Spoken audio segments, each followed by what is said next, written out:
សេចក្តីសុខរបស់ប្រជាពលរដ្ឋក្នុងការបើកបរប្រកបដោយសុវត្ថិភាពគឺជាកាតព្វកិច្ចរបស់អាជ្ញាធរមូលដ្ឋាននៅព្រឹកថ្ងៃប្រហ័ស7កើតខែស្រាបឆ្នាំខាលចត្វាស័កពុទ្ធសករាជ2566ត្រូវនឹងថ្ងៃទី4ខែសីហាឆ្នាំ2022នេះលោកសុកពេញវុឌ្ឍអភិបាលនៃគណៈអភិបាលខណ្ឌដូនពេញបានអញ្ជើញដឹកនាំមន្ត្រីជំនាញសាធារណការខណ្ឌសហការជាមួយមន្ទីរសាធារណការនិងដឹកជញ្ជូនរាជធានីភ្នំពេញចុះត្រួតពិនិត្យជាក់ស្ដែង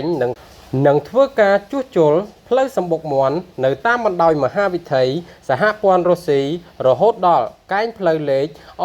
6ស្ថិតក្នុងសង្កាត់ស្រះចកខណ្ឌដូនពេញដោយផ្លូវនេះទទួលរងការខូចខាតមានកត្តាអាកាសធាតុនិងវិនិយោគកើនឡើងយ៉ាងគំហុកជាលទ្ធផលមន្ទីរសាធារណការនិងដឹកជញ្ជូនរាជធានីភ្នំពេញ